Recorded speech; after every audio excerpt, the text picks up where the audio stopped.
Want to get your business in front of real sports fans? The Fade Route with D and Z reaches over 1,000 listeners every month. We drop fresh episodes every week and stay active on social media so your brand doesn't just get heard, it stays top of mind. Ooh. Local, loyal, and ready to spend.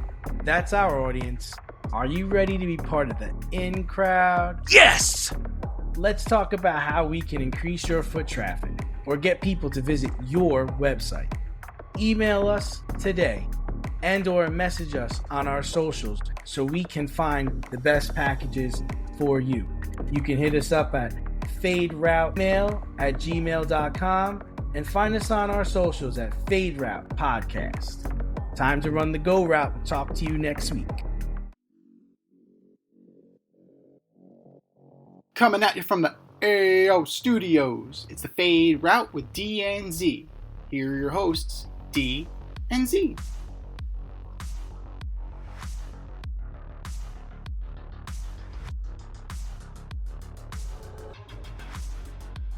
Powered by Riverside FM. Coming at you live from the AO Studio. Ayo. It's the Fade Route with D and Z. I am D, and we got a great show for you tonight. Yes, we do. Mets and the O's get desperate at reliever. Everyone sucks in the NFL. And two big-time quarterbacks are battling injuries ahead of a very important football weekend. But we begin today's show with the best man at your wedding, Lane Kiffin.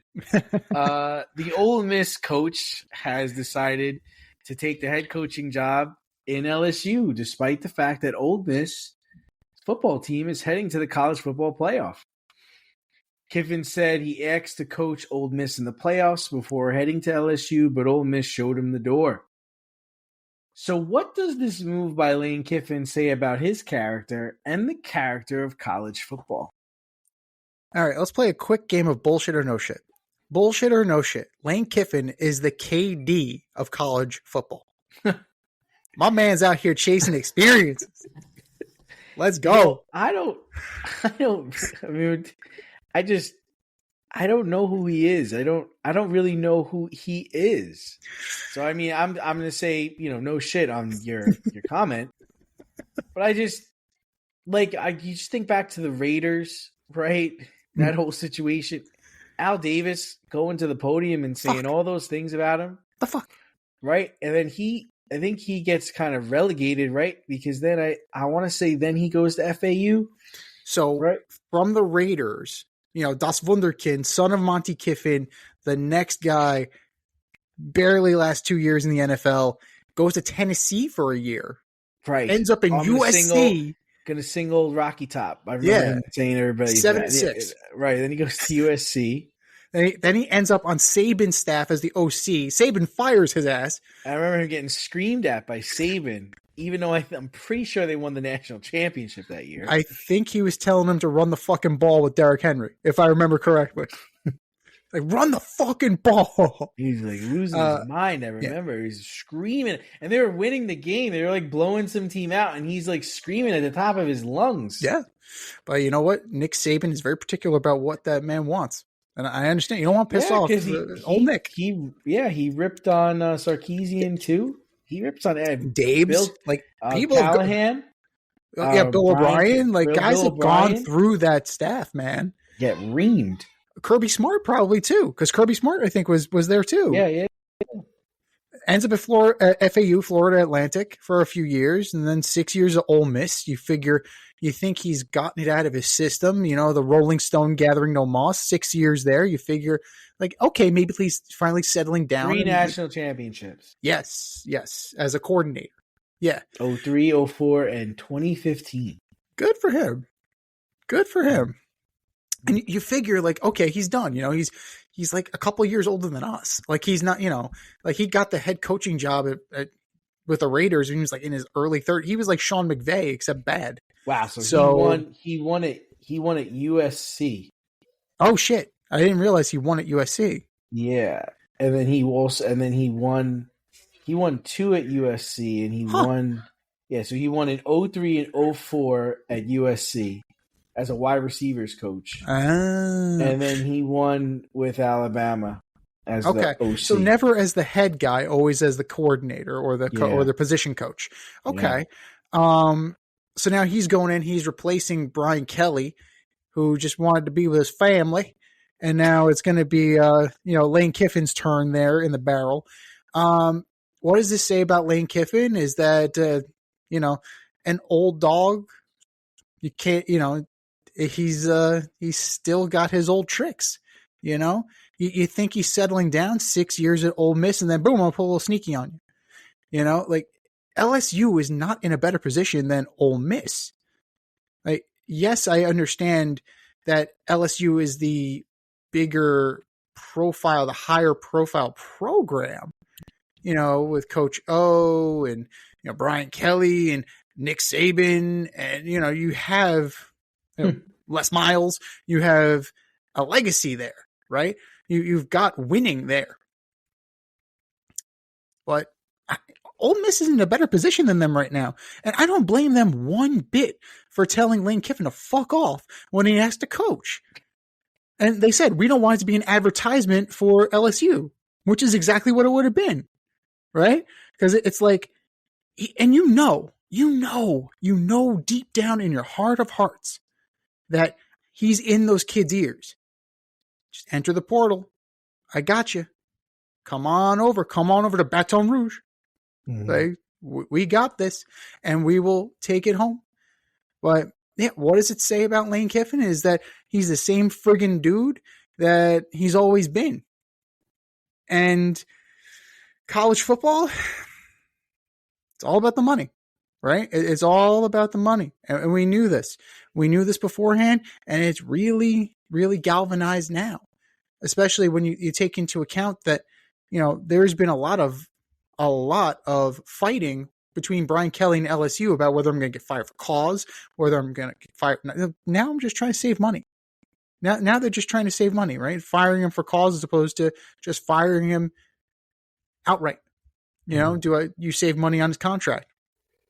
At the end of the day, LSU, college football, it's really not that dissimilar from professional football nowadays. You're going to go where the money tells you to go. Yeah, so, what does it say about his character? It says he's a louse, right? He's just, he's just, the fact that this guy just he's a fucking merc. The fact this guy keeps getting jobs just is bizarre, right? Because what has he really done to deserve getting the head coaching job anywhere at this point? He's never won as a head coach. And his character, there was a riot on Tennessee's campus when he left. They had to call the fire department and they had to call the police because hundreds of students rioted at his news conference that he was departing from the school because they were, hey man, you're going to be our head football coach. And he left there to go to USC because Carroll was leaving. And then he did dick in USC. Yeah. The whole thing is I actually think he did a pretty good job in Ole Miss the last 6 years. He really built a program that could be respected. And I do think the players liked him. And I do think that they had a chance to win a game or two in this college playoff. But to just leave, this was the school that gave you the chance, right? Mm-hmm. Because he was, I was right. He was at FAU. Yeah. Right? Yeah. And now this was the first big time program. It's all right, Lane, you've paid your dues, dude. Come on back, man. You paid your dues. And he seemed like he was buying into the culture there, right? Yeah. It just seemed like he was bought in. I'm pretty sure, Z, that if he stayed there another 2 years, one day his name would be up in the stadium. Oh yeah. like that's where he was headed. Like you were headed towards like Bobby Bowden land. Like you were headed towards like this. You're about to be like one of the best coaches that they've ever had in their history. I mean, you're looking my worry with him is you're gonna go to LSU. What if it doesn't work out in LSU? Right? Like I'm obviously being negative about it, right? I'm just like, if it doesn't work out in LSU, you're done, dude.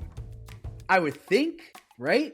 Is someone else going to give this guy a chance anywhere on any planet? I think he would have to go. He would have to go the Kingsbury route. I think he would have to go back to the NFL. I think as a coordinator, position coach. Who's going to take? Who would take him? Who would take him? Who would take this guy? Is Dable going to talk for him? Like, is that one of those Alabama or Georgia guys going to talk for him? If you know that you're only going to get like a couple years out of him before he goes to the next big thing, like, I don't know, man. It's kind of like an Urban Meyer situation where you just thrown away like all your credibility. Like, it's just the way that you did it. And I get it. I get it from an LSU perspective, right? It's like, hey man, like you're our head coach, like you got to kind of get here and start recruiting players and starting to build your coaching staff. Like you're gonna have to start to do these things. So I get that. I get that whole thing. The thing I'm having a tough time with is like you had a really good team and you built this. You literally built this over the last 6 years. You're peaking. You're peaking now. Like you're about to go into the college football playoff. Jackson Dart is on the New York Giants. He was your quarterback, right? Last year. Why throw all that away? Is it really money? I would think Lane Kiffin has money. His father was a coach. He coached in the NFL. He coached for Saban. I would think he has money. And to go coach at LSU, I mean, you just saw what happened to Brian Kelly. Right. Like, what makes you think that you could turn this thing around? And granted, like you said, he's going to take the quarterback. He's going to take the running back. He's going to fleece Ole Miss. I don't know. I mean, and as far as the character of college football, it just goes to show you that priorities are all jacked up, right? Like, it used to be like you couldn't really believe a coach that was sitting in your dining room telling you what you were going to do and you were going to get there and everything. You could throw all that stuff out the window because he might not even be there. And that used to be the place where coaches would stay forever, right? Oklahoma's coach, Carroll, Harbaugh, like those guys stayed for a while. Yeah. And they left for a greener pasture in professional football, not to go play for another team in the division. Like, what the fuck, dude? So it just goes to talk about who he is as a person. Yeah. Like, I wouldn't believe anything he says. You know, they used to say Nick Saban was a vacuum salesman, right? I mean, Lane Kiffin is like, a creep.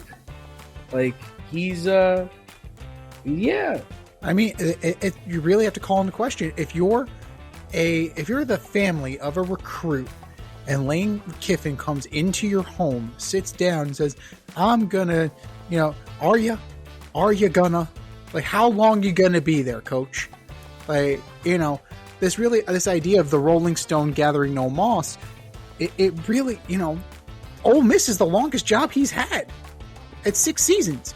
And you know what? He's comparable. Here's my question to you. His numbers are eerily similar to James Franklin. James Franklin has about 9 more wins than Lane Kiffin does. Who would you rather have, James Franklin or Lane Kiffin? Jeez. James Franklin was at Penn State for 12 years. Like, he put it in. Never won, though. Neither did Kiffin. Like, he won as a position coach. He was only there for 6 years. Yeah. God, I can't believe I'm going to say this, but I'd rather have Kiffin. Shit, really? Yeah. Damn. James Franklin never beat anybody. I wasn't scared of Franklin coming to town. I think he really was building something at Ole Miss. I think he pissed was. it away. he just pissed it away. It's just crazy. Like, and you could, if you want to say it's business and that's football, and you want to go down that road and say all that stuff, then none of it means anything. Like, none of it means anything. Like, it just shows players that you do what's best for you. Mm-hmm. And the recruits he's going to get, Z, are the guys that really believe in themselves, right? Because I don't care what Lane Kiffin does or what Lane Kiffin says. I'm the best wide receiver in the state. I'm the best, defensive end in the country, or I'm the best, tackle in the town. Like, you have that mentality. You're going to go there and you're just going to do you. I'm doing me. Just like you do you, I don't know. It rubs me the wrong way. I'm sure it rubs the players on Ole Miss the wrong way. But they, well, in this day of NIL and transfer portal, despite him, I guess. But well, we're going to see, because I think Charlie Weiss Jr. is going back there, and he's going to be the OC. So I think they let him go back, but not Lane Kiffin. So, it's kind of a little bit of an audition for Mr. Weiss.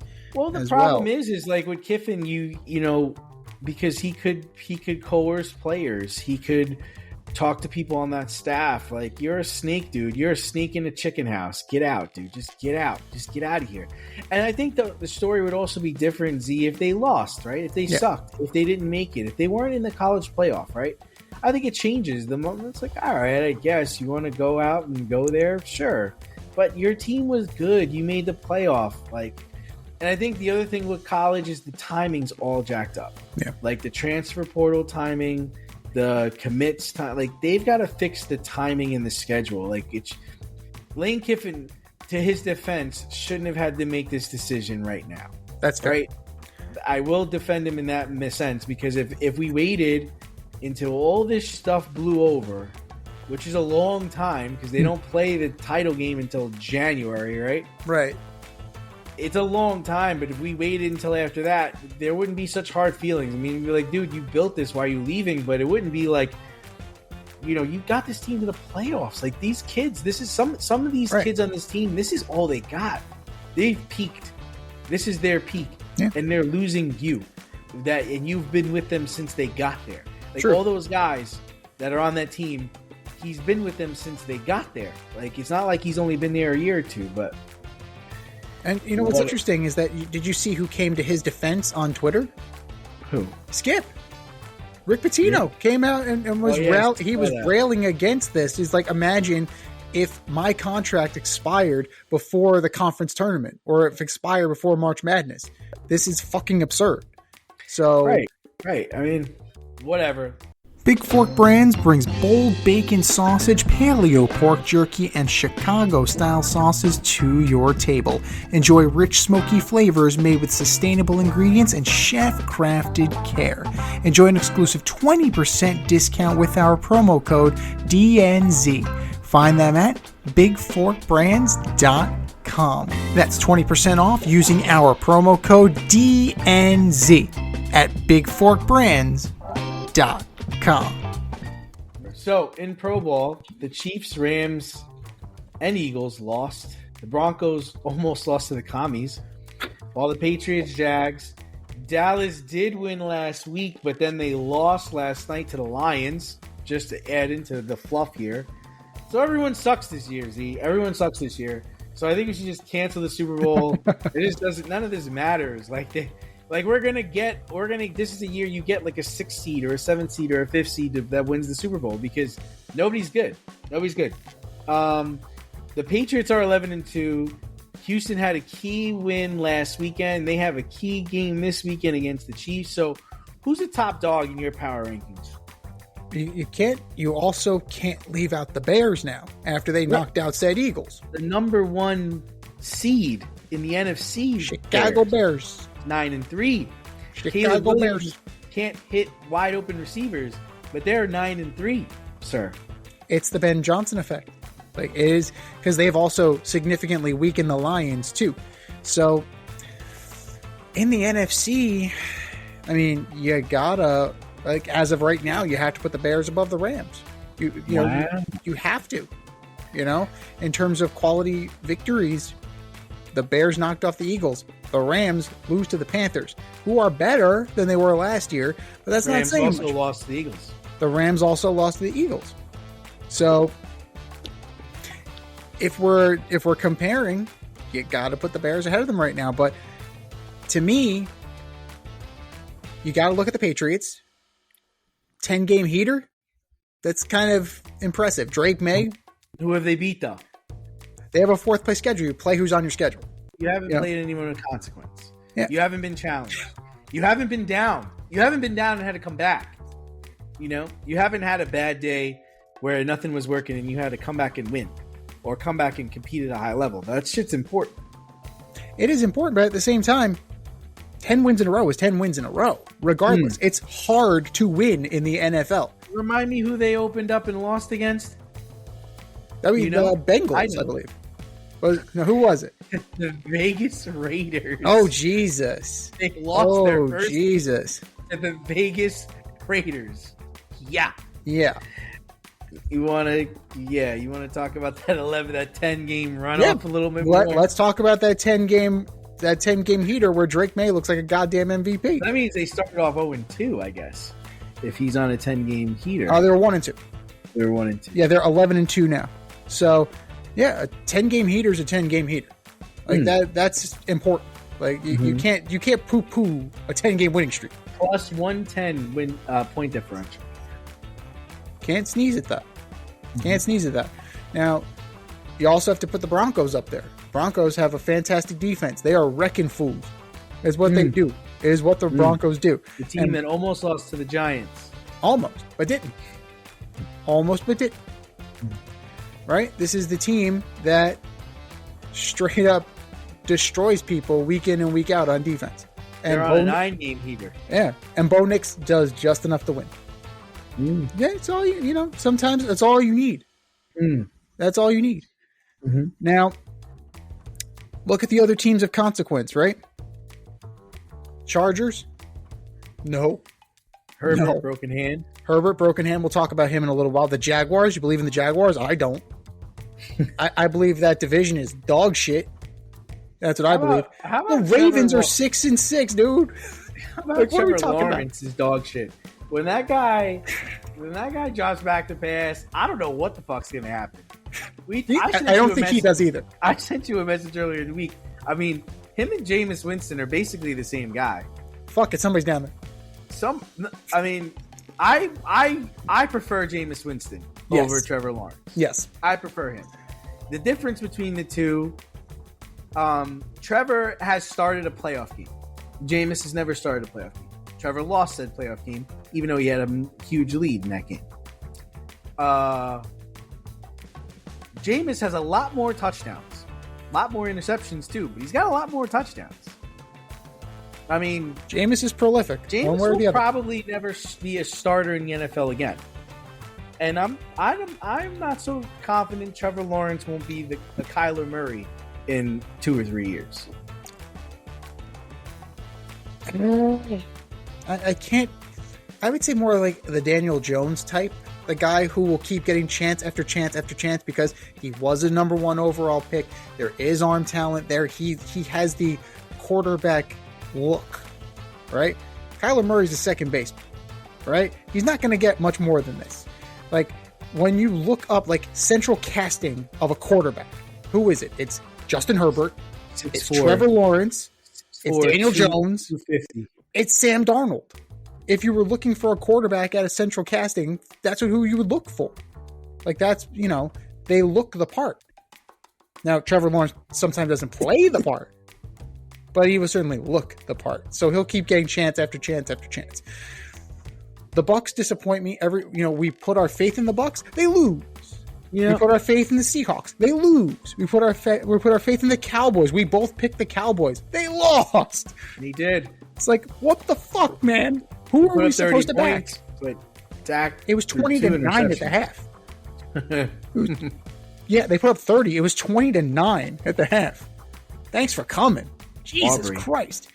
So, it's one of those years where you just have to see who's hot at the moment, and that's who you got to roll with.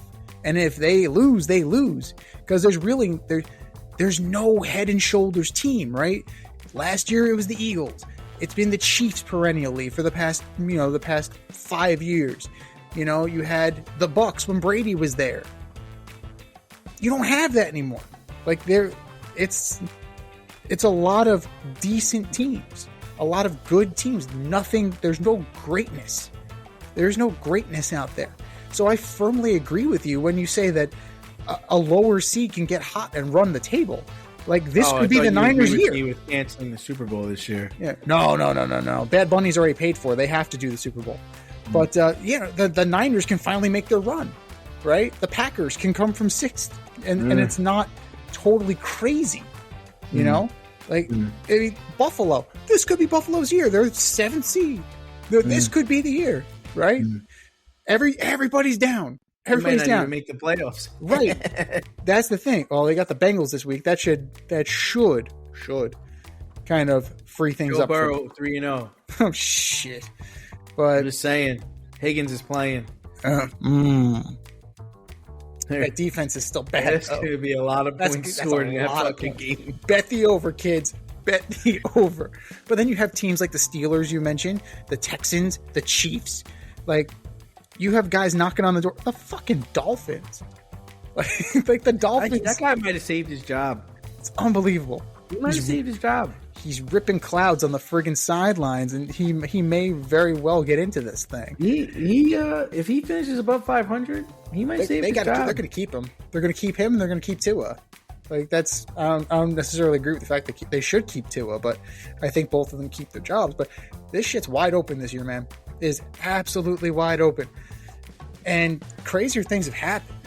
So who's number 1 in your power ranking? I got to go with the Patriots. I have to go with the Patriots just on the strength of the 10-game heater. And then you got to go Broncos too. I think I have to go in that order. I think I have to go Patriots, Broncos, Bears. In that order. Yeah. God. In my top 3. Gotcha. Yeah, so for me, I mean, I think the Rams are the number 1 team for me. Just because I know they lost to Carolina, but they fell asleep in that game. They thought they were going to walk into that team, and they thought they were going to walk into that game and slap that team. And Carolina's got a lot of moxie, and they're playing for something. They're playing for their coach. Their quarterback is like on the come now, and they weren't going to let the Rams just walk in there. They're a professional football team for sure. I've seen the Rams go toe to toe with the Eagles. I've seen they have Stafford, they have Devontae Adams, they have Puka Nacua. They've got a really young defense and a smart defensive scheme that keeps them in games. So I can't remove them from the rankings. I think if they were to play Chicago in Chicago, they would torment and destroy Caleb Williams. I just think they would. I do. And I don't think Monangai or Swift are going to get things going against the Rams in Chicago, And then my number 2 is the Broncos. So I'm sticking with my Super Bowl teams. I think the Broncos, despite Bo Nix's woes, they are a tough out. They're a tough team to go toe-to-toe with, and mainly because of their coach. Secondly, because of their defense. And thirdly, because they do have a young quarterback who, despite him, they managed to stay in games and win games. He's got a good side and a bad side. He's another one where I can see him in 2 or 3 years being your Kyler Murray or your Trevor Lawrence or your Sam Darnold, just because you're just not consistent enough, brah. Like, I don't know what happens. We talk about Trevor Lawrence, I don't know what's going to happen when he drops back to pass. For Bo Nix, I don't know what guy I'm going to see every quarter. Like, every quarter, there's a different guy that shows up. It's like, you're definitely in your second year. You just what was that? What was that possession? Like, did you check to these plays? Like, what are you doing? And then there's another quarter where it's like, whoa, he just put up 30 points. And he's dropping back and letting it rip. It's like, whoa, what happened? So clearly is a growth thing there. I have no faith in the Patriots. I have zero. I think the Bengals could probably go into Foxborough and beat them at this point. Like, I just do. It's just because they haven't been challenged. The Bills and the Bucks. Those are their signature wins. I would say those are pretty good wins. Those are trash teams. The Buffalo Bills are a trash team. They're trash. They're trash this year. They might not even make the playoffs. And Pittsburgh is absolute garbage. Like, I mean, they beat. We're going to talk about this in a minute. Yeah. The Pittsburgh is absolute dog shit. Like, dog shit. Let's get into it. Pittsburgh lost to the Bills at home over the weekend. Your two teams that you think are good. It was a painful game to watch. If you watched it, it was absolutely painful. Rodgers got drilled by Bosa coming out of halftime, shelving him for 2 possessions. And the Bills ran for 249 yards against the Pittsburgh Steelers defense. Chants of "Fire Tomlin" could be heard loud and clear as the stadium emptied out with less than 4 minutes to go in the game. Kyle Rudolph came in for 2 possessions and looked like he never played football before. He couldn't complete a pass. Then he overthrew a guy and it was intercepted. They're like, all right, Rodgers, you come back in. Rodgers like, I gotta go back in? Nope. You serious? Oh, man. Because, I mean, it's just, you cannot think that at 41, 42 years old, you're going to drop back, sit in the pocket, scramble around, and throw the ball when you got a broken wrist in your left hand. I know on that hit from Bosa, he saw stars. This man hit him in his back, and Rodgers and Bosa both fell on Rodgers' broken wrist. And he just laid there almost in the fetal position, holding his wrist because he wanted to scream, but he couldn't. That's how bad it hurt. And it's cold. And he's like, I think he thought he was done because they were done by that point. They were down by 2 scores. But then Kyle Rudolph looks so bad. Mason Rudolph looks so bad. Like, you got to go back out there, man. He's like, I gotta go back out there? Seriously? So when asked about the chants for "Fire Tomlin" after the game, Tomlin said he agreed with those chants. Do you? 10-6, 12-4, 9-7, 12-4, 12-4, 8-8, 8-8, 11-5, 10-6, 11-5, 13-3, 9-6-1, 8-8, 12-4, 9-7-1, 9-8, 10-7, 10-7, 6-6. That is Mike Tomlin's resume. So, spoiled. That is what the Pittsburgh Steelers fans are coming off as. Spoiled brats. Now, I understand that there was one championship in there. And you can argue that it was with Bill Cowher's team. That's as much on the GM, that's as much on front office and ownership as it is on Mike Tomlin. They're perennially in the playoffs. They're in the mix. Now, the defense in years past, they've been letting up a lot of points, right? This is the highest paid defense in the NFL. Mm-hmm. And they're the oldest defense in the NFL with the average age being 29 years old. They're a -8 in their point differential. They've only scored 281 points this year. They've given up 289. So it's not what you think of when you think of Steeler football, right? You think of the Steel Curtain, you think of Troy Polamalu, you think of Kevin Green, you think of Mean Joe Green, you think of, guys who beat the shit out of you. Like, that's what you think of, right? Black and blue division. Yvonne Kirkland. Mm-hmm. Right? Like, that's what you think of. You think of guys that are going to go out there and maul you. Cornell Lake. Oh, my God. Rod Woodson. Yeah. Those were the days. Casey Hampton. Those were the days. You're not getting the same results. And on top of that, you're still missing Big Ben. This offense has not clicked since Ben retired. They've been trying to replace him. Didn't work with Kenny Pickett. Didn't work with Russ. Didn't work with Justin. Didn't work with Justin Fields. Isn't working with Aaron Rodgers. I thought Justin Fields was undefeated, though, as a Pittsburgh Steeler. Well, yeah, that's fantastic. It was so undefeated. It was so great. They didn't even want him back. It's like, bro, you broke the mold. We're good, man. We're all right. We're good. Dude. We'll fucking figure it out. Spread those wings. It's okay. I appreciate it. Like Duck Hodges has won. The Duck Jets are offering me 2 years, $40 million. Fuck off. Yep. No. I'm good. Like, it is very telling when Hit this, man. Hit this. Why can't I be quarterback? That's why. Sit down, shut up. 40. So 2 years. absolutely 40 absurd. And you had to go bring in fucking 41-year-old Aaron Rodgers to take the reins here and try and get you over the hump. After playing this bullshit, will he, won't he? He's as bad as Brett Favre. He's as fucking bad as Brett Favre. And yeah, not great. So, the Steelers fans are spoiled by the success of the Tomlin regime. However, both things are true. The offense has been dog shit, and the defense is dragging because the offense has been dog shit. So you fix the quarterback, you fix that, and all of a sudden, the defense doesn't have to be out there and save our ass every goddamn week. Right? And then suddenly, both sides of the ball are rejuvenated, and everything is okay. The problem is they're still trying to replace Ben Roethlisberger. How long did it take the Miami Dolphins to replace Dan Marino? Still working on it. How long did they take the Patriots to replace Brady, though? We think right now with Drake May. I think You thought he was Drake Maybe up until like 2 weeks ago. I did. You did. I did.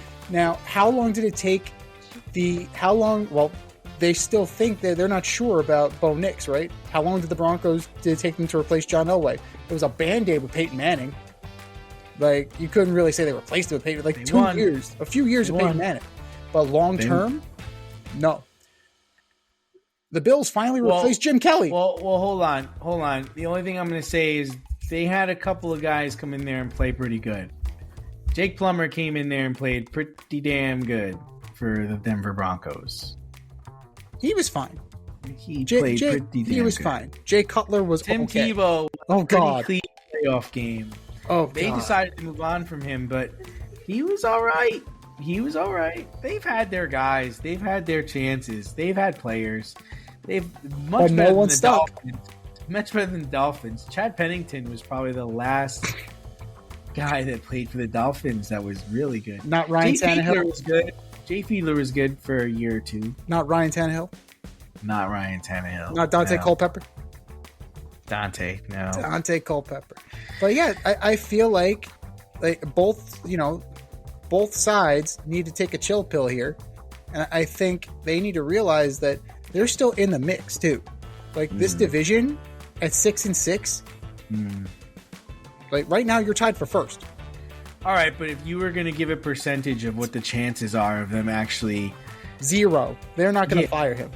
No, I was going to say, if you were to say, okay, what are their chances, percentage-wise, of going to the Super Bowl and winning the Super Bowl? 0.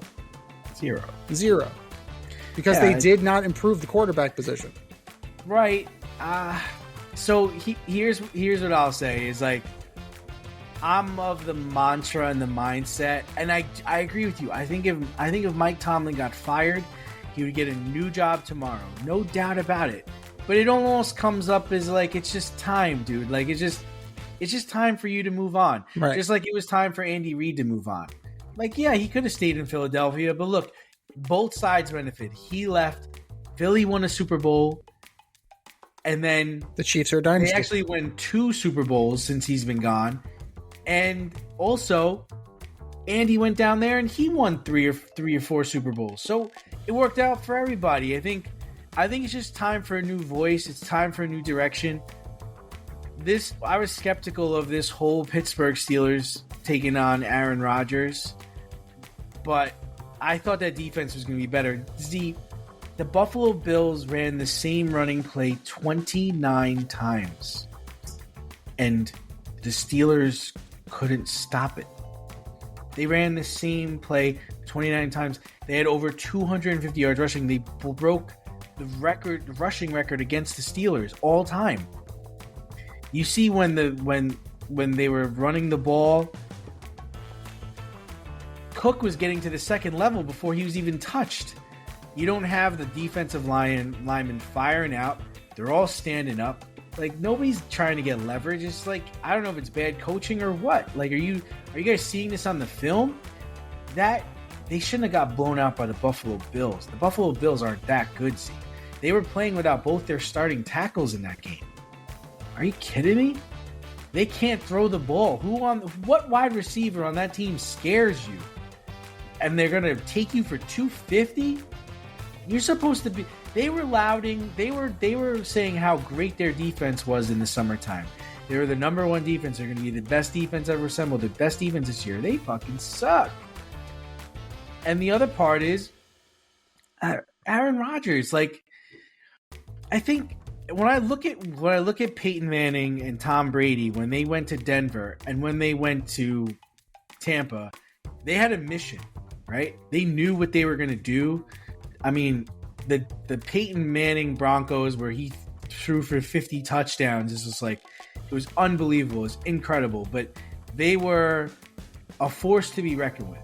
When Brady went to the Tampa Bay Buccaneers, he utilized all those weapons. Mike Evans, Godwin, Gronk came. They had Leonard Fournette. Like, they got LaShawn McCoy. The immortal Scotty Miller. We're Scotty Miller. We're ready to go, right? And anytime Tom or Peyton got into trouble, what'd they do? They threw the ball on the ground. They threw it out of bounds. They threw it away. This guy, Aaron Rodgers, is dancing in the pocket. What the fuck are you doing? You have a broken wrist. Get rid of the ball. If it ain't there, throw it away. I mean, I don't know who are you running away from at 41, 42 years old?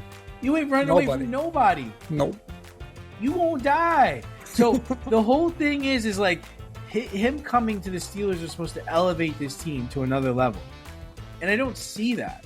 And I don't know if that's his fault. I don't know if that's Tomlin's fault. It's like you said, it's not working. And he already signed on to be there knowing they didn't have a running game. They don't have a running game. I mean, Leonard Warren's Fournette, proving not to be the guy. Yeah. I mean, how could you think he was going to be the guy? I didn't understand that. I didn't understand what they were thinking there. But we're going to find out what happens. But here you go. True or false? The Steelers play the Ravens this weekend in a key game. True or false? The loser of that game will not make the playoffs. True. Right. This is a knockout. For sure. You know what? There is no guarantee that either one. This is the fucking crazy ass world that we live in right now. There's no guarantee that either one of those teams make the playoffs. It'll be hard for a healthy Burrow. It's hard. Yeah, it's hard, but it's doable. Well, that happened last year, if you remember. It came all the way down to like the last. Well, they didn't have control of their future, but they won all the games that they needed to win. Right. I think they lost one game that messed them up. I think they lost their last game that messed them up. Pretty sure that sounds about right. But it all came down to like somebody else winning or losing, and that happened. It could. I highly doubt it. They shouldn't let any of the teams in the North into the playoffs. They're all terrible. You saw the Browns. The Browns activated Deshaun Watson's 21-day window. Did I send you that? No, what? I guess he can play this year. Why? I don't know. That's pointless. I don't know. To showcase him for a trade? I don't know. Why is Jaden Daniels playing this weekend? No, they just don't like him. Like, it's just like, I'm gonna kill this man. I'm gonna kill you. I'm gonna kill you. It's like, I'm gonna kill you, Lloyd. Browns opened up 21-day practice window for Watson. Trade him to the Saints. Just trade his ass to the Saints. That's a terrible contract. Avoid messy accidents. Get better stopping power with your brake pads. Callahan brake pads. You never know when you'll be driving in the road and there will be a truck tire that you need to avoid and save your family. Callahan Auto. We really care about what's under your hood. So you got Sam Darnold injured his ankle. Justin Herbert fractured his hand. He had surgery. He's supposed to play on Monday. Lamar Jackson dealing with a load of issues. He didn't practice yesterday. He was a full participant today, but he doesn't look 100%. All these guys are questionable this weekend, but which player is more important to their team? That's a Trey fair Lance question. backup in Chargers. I'm glad you mentioned that. Trey Lance Your boys, backup. right? Your boys, Trey Lance, Drew Lock for I Seattle. love Drew Lock. That's my guy. That's your guy. My guy. And then you got Snoop.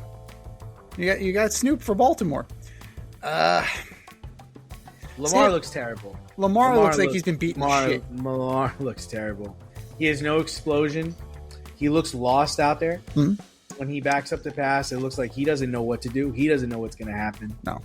And he's running for his life again because And he can't run. No. He can't even run. He can't run. He can't explode. He doesn't have that other gear right now. No, And I because don't- he's been he's- beaten to hell. It's wear and He's tear. hurt. He's hurt. Now, you're looking at Sam Darnold. I think I can disqualify Sam Darnold because he's got Walker and Charbo. Like, they have a running game that they can lean on. Like, Sam Darnold could miss a game, and I think he'd be all right. Long term, you need him because Drew Lock is not he's a backup. You know, Justin Herbert. Trey Lance is the backup, but then, I mean, you have what, Nadal? Like you have a bunch. You have Vidal, and then Keenan Allen is like. Hampton's supposed to come back this week. I mean, we'll see Monday. if Murray and Hampton comes. I think they're playing each other. That makes sense. Yeah. I think they're playing each other, right? I think so, but I mean, Lamar has been the engine for the Ravens team the entire time, like, and we've seen how valuable he is, right? Like, they just, without Lamar, yes, Snoop Huntley was able to. Chargers playing Eagles. Oh, I'm on it. Ooh, Monday night. ooh. That's gonna be a rough one for Justin Herbert. But yeah, I gotta say that, and the most valuable to his team, like, it's still got to be Lamar. Like, it's still, I'm looking at it, and it's still got to be Lamar. You know, because without them, what do they have? Right? Lamar has been the focal point. He's been the engine for this thing the entire time. They have Derrick Henry, but they don't unleash Derrick Henry like they should. There's no fear. Like, there's no, like, defense can pin their ears back and go after the Ravens when Lamar is not there because they know they don't have to worry about him running for 20 or 30 yards. He has that level of respect, you know? And we've seen it. Like, Cooper Rush came in and was mediocre at best. Snoop Huntley had to be like a game time starter for them to pull the sneaky. I think that as Lamar goes, the Ravens go. Like, the Seahawks could get away with it. I don't believe in the Chargers. I really don't believe in the Chargers. Because as prolific as Justin Herbert can be, I've also seen him shit the bed in the playoffs and throw 4 picks. Yeah. So, if I'm going to rank him in terms of most important to his team, I got to go Lamar, then Sam, then Herbert. So, for me, I think the most important to their team, I'm going to agree with you, it's Lamar. Because he elevates their play. Yeah. But only when he's healthy. Yeah. Not a healthy Lamar is this. We see how terrible the Ravens are. And that's on both sides of the ball. Like, they're just a bad team. They're a bad football team. I'm excited to see if Trey Lance plays. Oh, because shit. I think he's going to be okay. I think it's going to be okay. I think we're all going to be surprised. It's going to be some like Mac Jones type play. Like, he's going to be, if he plays, I think he's going to be okay. I don't think, I do think Herbert's important to that team, but Vidal has been running really well, and Hampton's coming back. You can rely on the running game, and you can play action with Ladd McConkey and Keenan Allen. I don't think they're in a terrible place, you know? Yeah. And then Quentin Johnston? No, he's terrible. With Sam, Drew Lock's my guy. And Sam has some really, really bad fucking games. Like with the team he has, he's got there is a lid to Sam Darnold. There's a lid. There's a lid to him and how good he can play and what kind of defenses he can play against and succeed against. So, his team will have to win despite him if they're going to go to the Super Bowl and win a Super Bowl. But the Seahawks team is very good. But I love Drew Lock. I think Drew Lock is a fine player and could win a game or two if he had to. So I think I'm going to go with Lamar Jackson. Just because when he is 100%, he elevates their play. But I have a feeling that the way he's playing right now, that's going to be the Lamar Jackson we see for like the next 5 years, just because he's older. I mean, he's broken down. He's taking a lot of hits. When that hamstring pulls, changes everything, man, because you just don't know how far you can push it. You just don't know what you can do. And then you start anticipating different moves and different other things you do, and that messes you up. So I don't foresee any of those teams going far. So I mean, with Lamar, it's about time. But now that his legs, right? This is what everybody was concerned about. That at what point do you start becoming more of a pocket passer? Answer's probably got to be now. Like you figure you gotta change over to a West Coast offense, dink dunk. That's really where he shines. Like the occasional shot over the top. I think that would be something that would benefit him. But you got to protect him. They're also going to have to go get a number one receiver because Flowers ain't that. Yeah, he's a 2. Hollywood Brown. I know Hollywood Brown is on the Chiefs now, but even when Hollywood Brown was on the Ravens, he was a 2. They were really successful when Mark Andrews was good enough to be the number one tight end, number one receiver. Right. But he started slipping last year, even though they just signed him to an extension, which I didn't understand. And the Derrick Henry, they're wasting they're wasting the whole point of getting Derrick Henry, because this ain't gonna last forever too. He's 31, 32 years old. How much longer is he going to be playing at a high level as big as he is? The personnel is there. That's the frustrating part. To a certain extent, I mean, I don't think this defense is that good. They're either not that good, or they're not playing that good. I'm not sure which it is. Right. Because they have the personnel, but they're not tackling. They're not stopping the run. I don't know what's going on. Am I crazy here to think that if they ever added like a Brandon Cooks type, that they could run a similar offense to what the Patriots are running with the 2 tight end set? And No. just have somebody just go deep like Randy Moss did. No, I think they could have some success with that. I don't think he's capable. I don't think quarterback wise he's capable of that. You're asking him to be like a Tom Brady, Drew Brees, Peyton Manning type. I just don't see that coming from him. I don't. You're better off, becoming more of a running football team and play action passing when you have to, but you need to get a number one wide receiver, a big 6'4", 245-pound guy who can go get the ball, go over the middle and go get the ball. They don't have that, so they'd have to work on getting that first. Maybe call the Eagles about AJ Brown, because I'm sure they're going to dust up again. Yeah, that might be the way to go, because then he'll be the only big dude to throw to, and Devonta Smith gets open. That's the problem. Right. It's like Devonta Smith's getting open. Why am I going to throw you the ball? Like, he's open. Let me just throw him the ball. That's the problem. For all you grill masters, green thumbers, DIY aficionados, and home repair heroes in the Richmond, Virginia area, if you're looking for personal service quality products and a convenient shopping experience, then look no farther than Thacker Ace Hardware in Colonial Heights. Owner Don Rackley and his team of local experts have everything you need to tackle every project around the house. I'm talking Benjamin Moore paint, Milwaukee and Craftsman power tools, plumbing, electric, hardware, the works. For you green thumbers, their nursery department is top notch, and I wouldn't be me if I didn't mention the grills. They have Weber, Blackstone, Big Green Egg, Traeger. I want one of everything. Give them a call today at 804-766-4223 and see how they can assist you. Or swing by 27 Dunlop Village in Colonial Heights. That's Thacker Ace Hardware, 804-766-4223, or swing by 27 Dunlop Village in Colonial Heights. Thacker Ace is the place with the helpful hardware folks.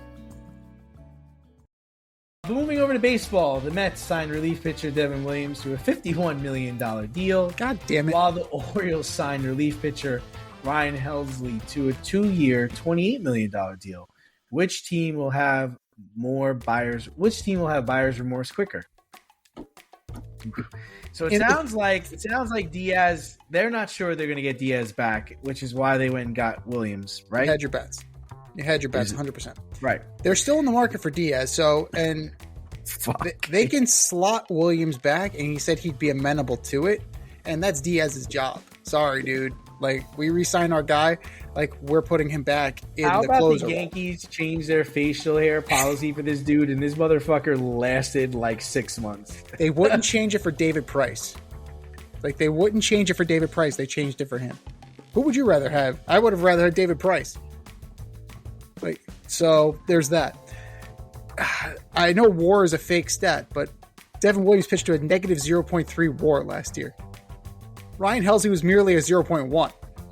So there's that. If, Helsley was tipping his pitches when he got to the Mets after, he was crappy in St. Louis, thought he fixed it, and then somehow it got worse. And still coming out to his closer entrance and getting fucking lit up like a Christmas tree. Like, well done. In short term, the Orioles are going to be in trouble, man. Like, that, the ballpark dimensions with Ryan Helsley, that is going to be a fucking nightmare. Like, Citi Field is a pitcher's ballpark. Devin Williams, like, he has a year under his belt. He's not in the Bronx anymore. Queens is a different animal than the Bronx. The expectations are not what they are with the Yankees. The culture is different, right? It's not World Series or bust. It's not World Series or failure. Meet the Mets. Everybody come meet the Mets. They are Met fans in win or lose, we still booze. Right. That's it. We're going to the cake corner. Come on in. We're going to the cake corner. Let's go. That Uncle Stevie just got his casino approved. Like, shit's going down, man. Etihad's going to be there in 2 seasons. NYCFC is going to play out there. Queens is going to be banging. Like, it's going to be crazy out there. But, I mean, this all hinges upon Diaz. If they sign Diaz, Devin Williams will be in a better spot because he'll be in the 8th inning. You'll have Raley, you'll have Williams, you'll have Diaz. That's pretty friggin' good.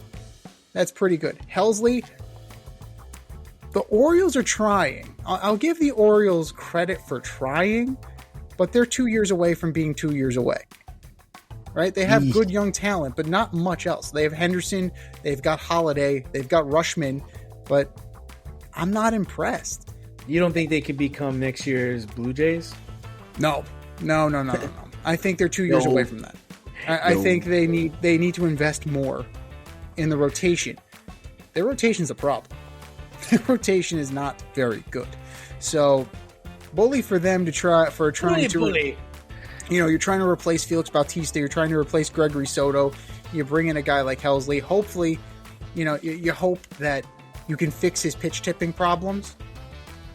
But I gotta say, after watching both of these guys, I'm not enamored with either one.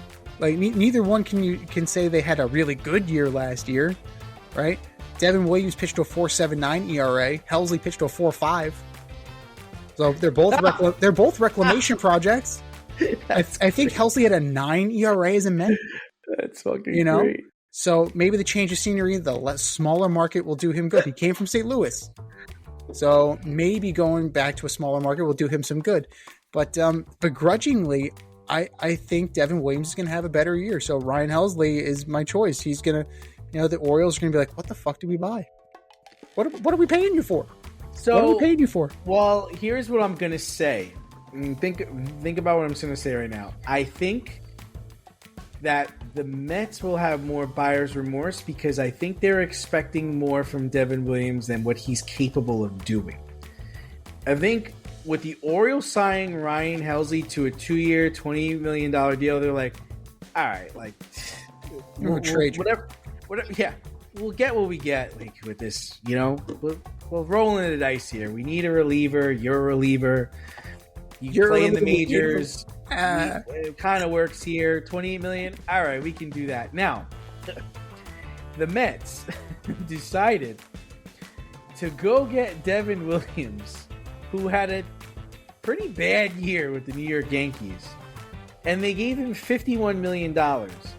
And, like we agreed, he is the backup plan if they don't get Diaz. Yes. I don't think they're going to get Diaz, which means this man is going to be asked to close games in Queens. So, you know what I would do? What? I would go... Start Wedman? Nope. Clay Holmes. Get your ass... So, Clay Holmes, you're the closer. You are my opening day starter. Starter, one or the other. Like, last year, you were my opening day starter. Now you're my fucking closer. So I saw a stat.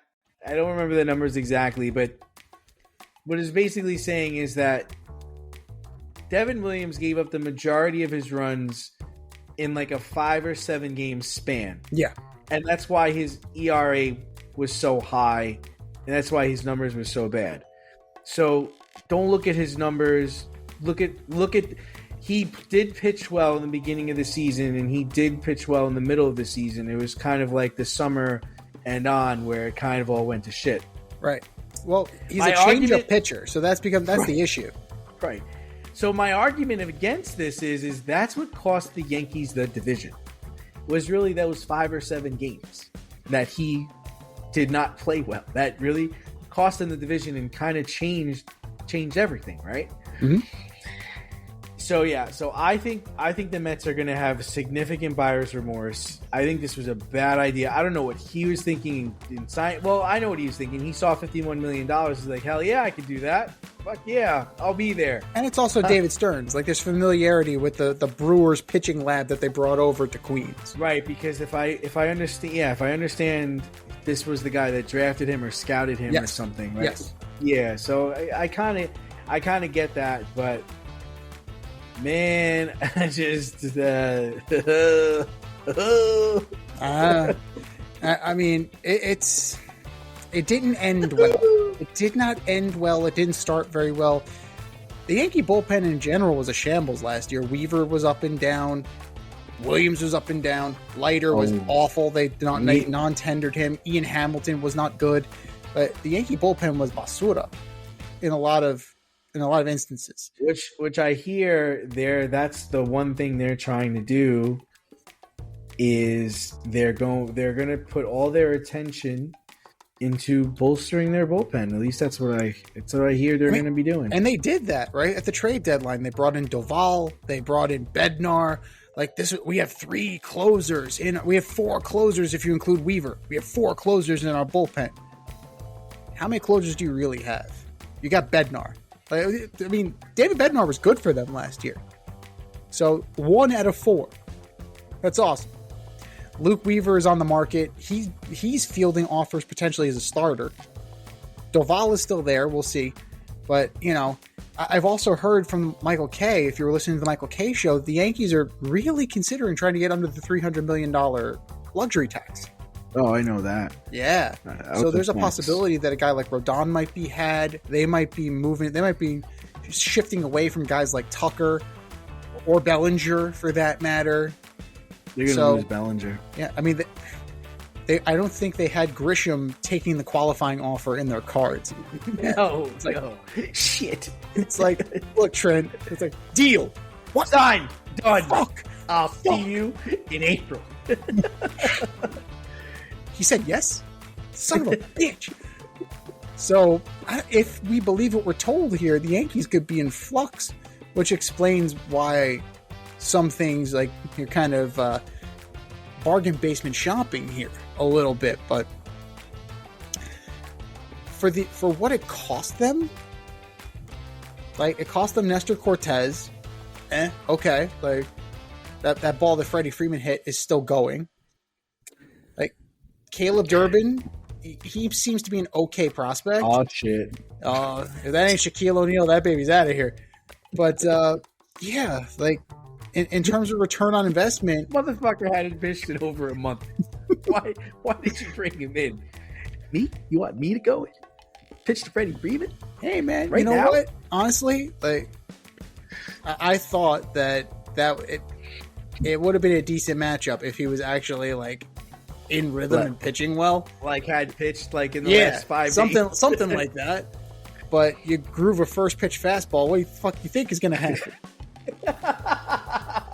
And none of his Louis Vuitton shit did it. Freddie lets him in, so jam him. I want Parkman. The bases are loaded. The bases are loaded. The Whatever game is you tied. do, Nestor, don't throw it over the middle. Oh shit. Yeah, and then ultimately, it was a gamble. It bit Brian Cashman in the ass. You kind of figured they weren't going to bring him back anyway. So, from the Yankee standpoint, it's like, it cost you only a third base prospect that you probably, or second base prospect you probably weren't going to bring up at any point. So, it ends up, it was a risk. It didn't work. The Mets, this is a win now team, right? You would have to say that the Mets are they're going to try to rebuild this sucker on the fly. We're going to try. We're bad. We're battling. We're gonna try. Well, he's battling. What do you think? She's done. Throwing grapefruits out there. Lou. But it's confusing because you're dealing off Nimmo, but then you're signing Williams, right? Are you a contender or are you rebuilding? What the fuck are you doing? And he has to have better results. He has to. Like, familiarity with the system that they're putting in place, a year under his belt in New York. Like, I got to think that Devin Williams is going to have. I think he's going to definitely have a bounce back, because 4.79, like, that ain't gonna cut. That ain't gonna cut it for the Scranton Rail Riders. That ain't gonna cut it for the Binghamton Mets. That ain't gonna cut it for Carousel Shoes. Don't matter. 4.79 out of your closer? Get the No. I'll throw it. You make sure you catch it. It will if it ever gets to me. They're hammering the slow crap.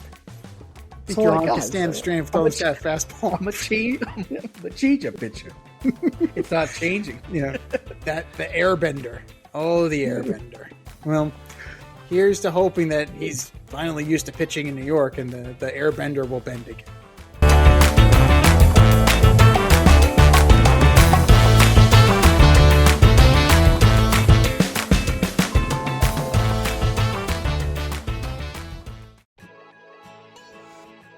You can't help but smile when you see a balloon. PopstarsBalloons.com offers spectacular balloon decor for all of life's events, specializing in custom balloon creations and installations for private events, corporate and school functions, photo shoots, brand events, and fundraisers. Led by certified balloon artists, the Popstars Balloon team shape balloons into custom works of art. Popstar Balloons provides full concept balloon design, build and installation services, as well as pre-assembled decor pieces available for pickup or delivery. Popstar Balloons is a woman-owned, small family business focused on providing professional balloon services using only high-quality, 100% biodegradable natural latex balloons made in the US and Italy. They consistently prioritize the safest use and handling of balloons in a sustainable and responsible manner. Popstars Balloons is located in Westchester County, New York, but likes to party at events throughout New York City, Connecticut, Long Island, and New Jersey. Popstars Balloons can also accommodate balloon decor services for destination events. No event too big, no event too small, and their custom personalization service is the perfect touch. They also offer a full line of event decor options like backdrop, prop rentals, tablescapes, dessert table setups, custom signs, and they always deliver with a smile. Whether you're looking for gift balloons, classic decor, or large-scale design for a big impact, Popstars Balloons will create the perfect decor for your theme, vibe, and space. So if you have an idea in mind or need inspiration, Popstars Balloons decor will be the cutting edge and spectacular. Visit popstarballoons.com to pop your next event.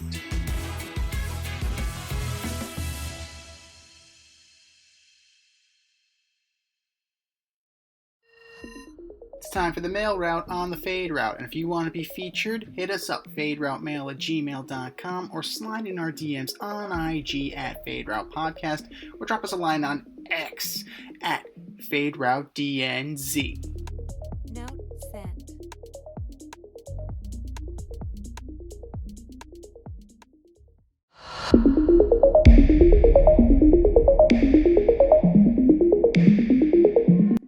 We have a full mailbox today, and if you want your email featured on the mail route, hit us up, faderoutemail@gmail.com, slide in our DMs on IG at Fade Route Podcast, drop us a line on X at FadeRouteDNZ. Email number 1 comes from Tyler in Nichols Hills, Oklahoma. Hey guys, the Thunder are currently 21-1 to open the NBA season. What are the chances they threaten the record set by the 96 Bulls and the 2016 Warriors? Yeah. So the Bulls only lost 10 games and the Warriors only lost 9 games, but the Bulls won the championship. The Warriors didn't. I don't see a team beating them. At the clip they're going right now, they're on pace to only lose a handful of games. So I think there is a good chance. They're young, they're healthy, they're well coached. The Lakers are not better than them. The Nuggets are probably the only thing that's really a challenge to them, I would think, right now. If the Rockets can get rolling, the Rockets could be a team that challenges them, but I think they are a serious contender to knock off one of those records. If we're doing percentages, I would probably say they have a 60% chance. Like, they have a decent enough chance, but it is really health. It's health. They're remarkably healthy. They're a remarkably healthy team. Now, they also play team basketball. Yes. They don't, as much as SGA is their best player, he's also a facilitator. It's not all him. And They play defense. It's true. Shai Gilgeous-Alexander, almost 33 points a game, 7 assists. So that's pretty darn good. Isaiah Hartenstein, 11 rebounds. It's kind of spread around a little bit. You figure the law of averages is that they're going to slow down, right? Eventually, there's regression to the mean. They've played a lot of basketball in the past season and change, winning the whole thing last year. Remarkably healthy, right? Like I said, I think you could probably withstand losing Williams. They just brought Williams back, right? He's only played 3 games. You can afford to lose Chet for a little while. I don't know if you can survive losing SGA.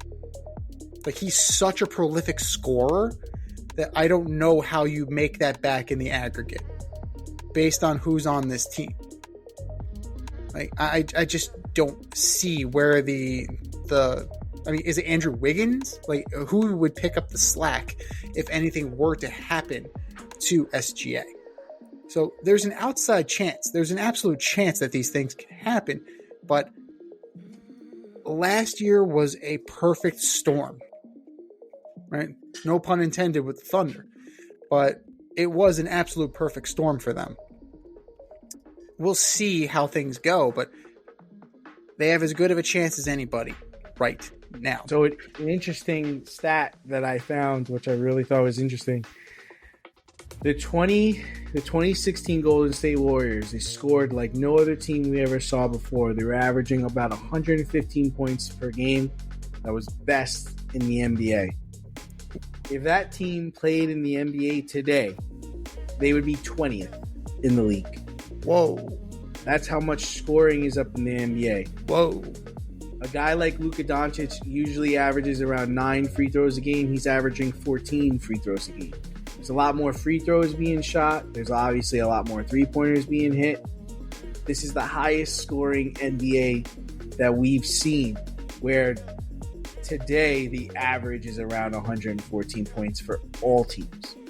That's bananas. That's insane. Because that Golden State Warriors team was just unbelievable. Their scoring. And the game was over at halftime. Their guys usually didn't even play in the third and fourth quarters because they were winning by so much. Yeah. And now that would be only around 20th, 21st in this NBA. Man. That's absolutely insane. But I mean, that was a prolific team. Yep. That's wild. A lot more free throws being shot. Yeah. There's a lot more free throws being shot, a lot more fouls being called. And that's what's leading to where we are right now. More defense being legislated out of the league. Yep. All right. Email number 2 comes from Sean in Costa Mesa, California. The Clippers severed ties with Chris Paul yesterday. Do you see the future Hall of Famer latching on somewhere else? This is a shit show. It's a shit show. Listen, I don't like Chris Paul. I've never liked him. But the handling of this is all jacked up, right? Because first of all, they haven't cut him because they can't cut him because the NBA rules say you have to have a certain amount of players on your team. I think it's 14 or 15 players, whatever it is. So they can't cut him. They can trade him, but who are you trading him to? And then if you did cut him, you wouldn't have enough money to sign anybody because you'd only have $1 million or $2 million to sign a player, and you can't afford to sign a player for only that much money. This just wasn't thought out very well. I don't know what he did. I don't know what happened, but at the end of the day, he was historically a good player for the Clippers.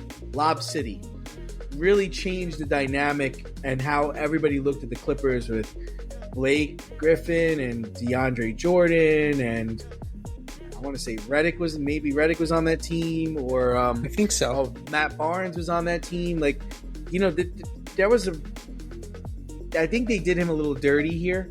I think they really just jumped to conclusions. They jumped too quickly and didn't really think this out. So, as much as I dislike Chris Paul, the way Lawrence Frank and the Clippers have handled this has been poor. Very poor. So, latching on somewhere else. Right now, to be clear, he played all 82 games last year for the San Antonio Spurs. That is damn impressive for this old fuck who always gets hurt. So, could he latch? So right now, for the Clippers, he was like their third string, fourth string point guard kind of thing. And the Clippers, I think, are 6-16. So you're the backup's backup on a fucking terrible team, right? That's how good you are right now. I actually think the Rockets should call the Clippers. I think this would be a good idea for them. Or if you can somehow call a young team, maybe Charlotte, go back to where it all began. Like, he would be, I think, helpful to a young team. I don't think him going to a veteran team or a team on the cusp is going to do anything because they can't really use him. But it's just really shocking that Kawhi Leonard or James Harden or nobody on the Clippers has come out and kind of went to bat for him. Mm-hmm. So I don't know what happened or how this all came about, but what a mess this whole Clippers situation is. So there are allegations of clubhouse lawyering that Chris Paul is trying to kind of use his veteran status to kind of get in guys' faces and try and get people to, actually be accountable. You were in the wrong place. If you were James Harden and Kawhi Leonard, you ain't going to get them to play. But you have to assume that they knew that this was the kind of person he was when they brought him there. You had to know that this was the kind of guy he was going to be. You shouldn't be surprised by any of his behavior. Not at all. Ty Lue is the coach there. But that's also the scuttlebutt, that he and Lawrence Frank were somehow threatened by Chris Paul's positioning, and he was trying to be like almost like a player coach kind of situation, But I think there's really just he's not used to not playing. Yeah. Right at this level, and you need to make him useful. Right? You need to make him a piece, a meaningful piece. Now you said Houston, and I agree with Houston. Another one is Minnesota to back up Ant. I think that could work, just to kind of spell him for a little bit. As a veteran presence along with Julius Randle, and I think that's a potential landing spot. But ultimately, you could just trade him, and the other team can buy him out. Remember, like I think Russell Westbrook at one point was like a Utah Jazz. Like, it was just like some random shit, and then they cut him. Like, you trade him to buy him out. Like, I think that's something down the road. But, yeah, as far as latching on somewhere else of consequence, I think that ship is sailed. I think that ship is really sailed because, unless he's going to get significant playing time, you're looking at, 2.9 points a game this year? Yeah, he's averaging 3 points a game. Like, he may average more nut shots than he does actual points this year. Guy sucks. 3 assists. He has as many points. Got to be one of the most overrated basketball players of all. The dude never won. He never won anything. How do we talk about him like he's John Stockton and shit? Like who are you? Like he's Jason Kidd. Who are you? And it took Jason Kidd a while to get to the mountaintop. John Stockton. Hold on a second. Jason Kidd had the numbers. Yes. And Jason Kidd beat LeBron James and company to win an NBA title. Yes.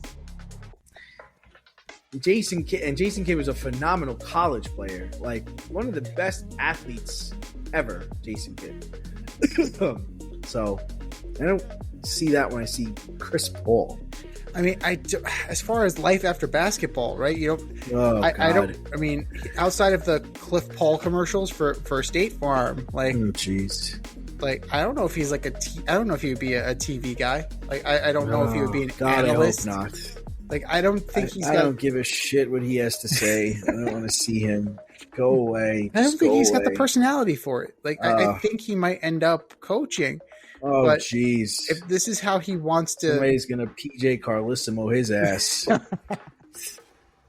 If this is what is going to happen, right? If this is how he's going to go about it... But this is the other thing that happens. People talk about you so much and gas your head and make you think you're this great player. Yeah. And then when you can't play great anymore, that hurts your persona, that hurts your feelings, that hurts your character, and then you start acting out like this. Right. I mean, like I said, Z, by cutting him and cutting ties with him and telling him to go away, like sending him a one-way ticket out of, I think they were in Atlanta, just get out of here. You had to do something so egregious that they just didn't want to deal with you anymore. We would rather we'll play with just 13 players, okay? And we'll just have you on the roster and we'll just pay you to go home. I do appreciate the irony. I do appreciate the irony that known snake in the grass Lawrence Frank was threatened by snake in the grass Chris Paul. My man got Byron Scott fired. Yeah. So I think that, whatever happens to Chris Paul, like, say what you will about him. Like, I will. He had a good career. He had a long career. It didn't have the hardware, right? He was a 12-time All-Star, but so he had a solid career. You can't take that away from him. Like, was he worth the pedestal that people put him on? That's debatable, right? You're pretty much guaranteed he's going to the Hall of Fame, whether you agree or not. I think he's probably punched his ticket to Springfield. But, it's one of those things that you're the last person to know. And with the great athletes, sometimes they overstay their welcome. And in this case, I think that Chris Paul probably should have gotten out last year after a decent year in San Antonio. But, another classic case of the guy not knowing he's dead. Just plain and simple. The career is dead. He's just the last person to know.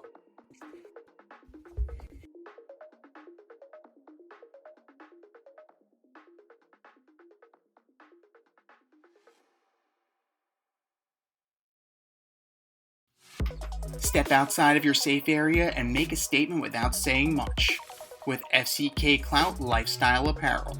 Embrace the colorful chaos and stay emotionally regulated in their graphic tees, hoodies, snapbacks, accessories, and more.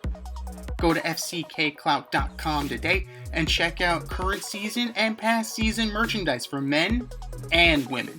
Get it while you can. That's fckclout.com. Check them out today. fckclout.com.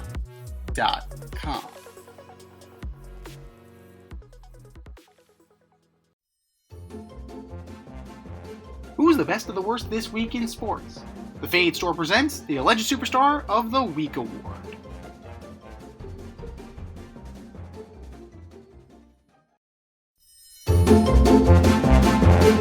All right, boys and girls, you know what time it is. It's time for the Alleged Superstar of the Week. You know how it goes. We put up a poll on our X account at FadeRouteDNZ and our Instagram poll at FadeRoutePodcast, and you vote. And you vote, and you vote, and you vote. And the winner of said vote gets a shout out on this here show and takes home the coveted ass trophy. And do you know who took home the coveted ass trophy last week, D? I don't. That would be Everton's Idrissa Gana Gueye. Don't smack your teammates. Moral of the story, don't slap your teammates on the field. Do it in the locker room. But that's neither here nor there. That was last week. This is this week. Who are your nominees for Alleged Superstar of the Week, D? All right, so first up, I've got the quarterback of the Pittsburgh Steelers, number 8, not number 12, Mr. Aaron Rodgers. Coming out of halftime against the Bills, you decided to drop back to pass and sit in the pocket and have a ham sandwich. Thinking you had like the best offensive line in football. Patting the ball, looking around, maybe trying to run a little bit, and then stopping. And then Joey Bosa happened to your back and fell on you and your broken wrist. And while you laid there cuddling yourself in a fetal position, you had cut above your nose and you looked like you just tried to rob Kevin McAllister's house. You got you can't run around anymore. You're 41, 42 years old. You've got a broken wrist. If it's not there, dude, throw it away. If you keep trying to run around like you're Patrick Mahomes and Josh Allen, you're going to get put down like the old man you are. Aaron Rodgers, you are my Alleged Superstar of the Week. Number 2, the Steelers defense gave up a record 250 yards on the ground to the Buffalo Bills. The Bills ran the same play 29 times.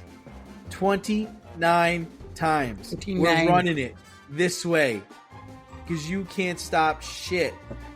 Does that sound like the Pittsburgh Steelers defense to you? Embarrassing. They need to step it up. Pittsburgh Steelers defense, you are my Alleged Superstar of the Week. And my last one is a gem. The quarterback of the the quarterback of the Minnesota Vikings, Max Brosmer. Oh. It is 4th and 1. Nobody's open. You're rolling out. Nobody's open. Somebody goes to tackle you. Nobody's open. You decide to underhand shovel it to a person who's double covered. Which leads to, guess what? Interception going the other way for a touchdown. The coach was so embarrassed for you that he said he blamed himself for you doing something so fucking stupid in a game. Again, if it's not there, just throw it away. Lay down. Fall down. Tell him a story. Spit in his ear. Just don't throw it. No. Oh, God. Max Brosmer, you are my Alleged Superstar of the Week. What do you got, Z? Okay, which one was worse, that or the Peterman? Oh, the Peterman was bad. Because I just felt so bad for him. Just take him out, John. Just take him out. For Christ's sake. He's had enough. Please. Stop. He's got a family. Bye, His children go to school. Please, just take him out of the game. No, wait, it was Sean McDermott, right? It was Sean McDermott. The Peterman was so bad. Jeez. He actually got another job after that. Unbelievable. Somehow. Somehow these people keep getting jobs. And you know what? I don't know how Brosmer is going to play again, but you know what? If J.J. McCarthy can't go, you know, and you know, I do me a favor. If you can't throw it overhanded, don't throw it at all. Exactly. Just take the sack at that you point. just see him like he's rolling out, and he's on W going, no. Oh, now I got to make a tackle. Whee! He was on the ground already because he got tackled. He watched the whole thing happen. Oh my God. That was so bad. It was so bad. It was so bad. He's just saying, no, don't. And I get it's 4th and 1. It's 4th and 1. Like, you're going to give them the ball anyway, Yes. but you're not going to give them a touchdown. You basically handed it off to the dude. I mean, it could be worse. It was 4th and 26, and Shador Sanders ran for 5 yards and slid. Safe. Turnover. Oh, forgot about it. It was 21 yard. So shit. God damn it. I'm going to start with Sonny Gray. This son of a bitch. He's ingratiated himself very well to the Red Sox. At his introductory press conference, saying it just wasn't a good fit for me, in reference to his time with the Yankees. It wasn't a great setup for me and my family. I never wanted to go there in the first place. I saw that. Slight problem.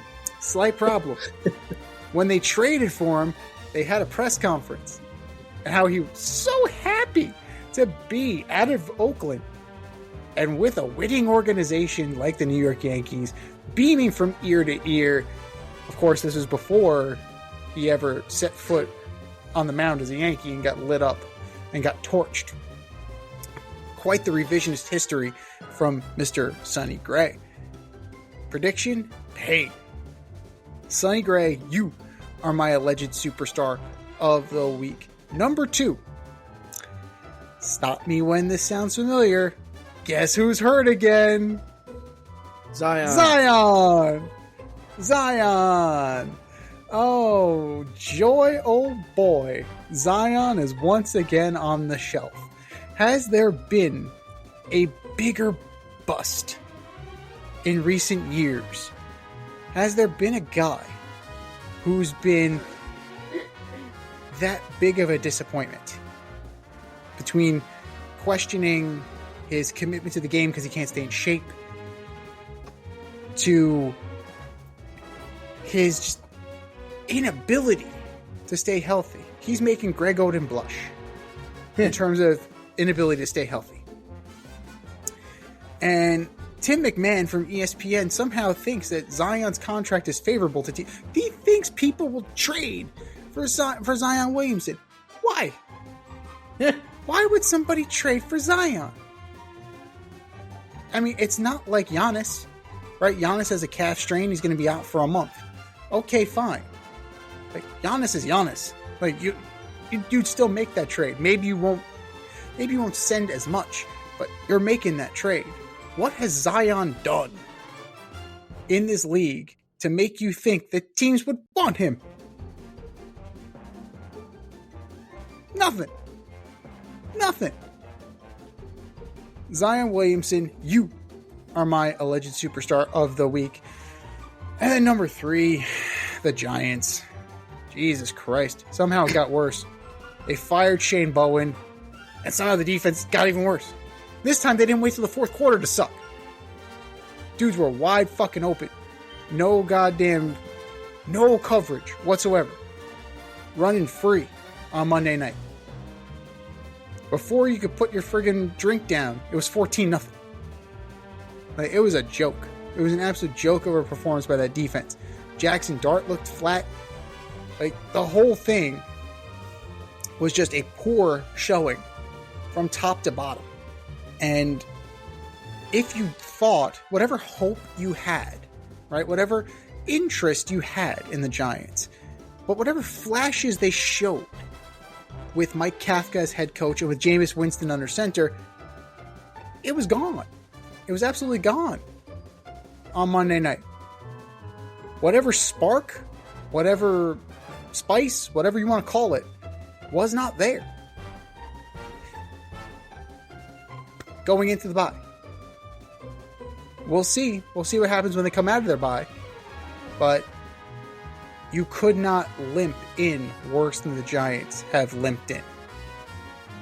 New York Giants, you are my alleged superstar of the week. And a bonus honorable mention, Lane Kiffin. What makes you think that Ole Miss was going to let you coach in the bowl game after you went to an SEC rival? Are you ballsy or stupid? I can't tell. I can't tell if you're ballsy or stupid. Lane Kiffin, you are my alleged superstar of the week. I think we said our piece.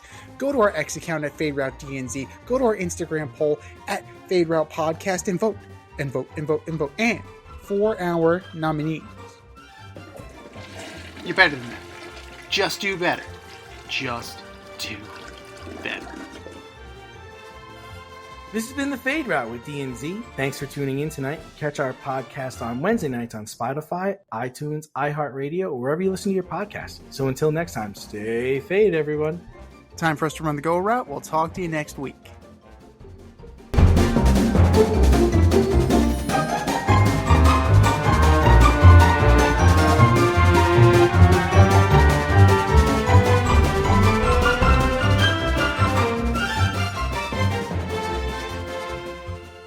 Thanks for listening to this episode of our podcast. If you liked what you heard and you want to hear more, be sure to like and subscribe on your favorite podcast platform. Leave us a review, rate us 5 stars, turn on subscription notifications, and share on social media. Tell your friends and spread the word.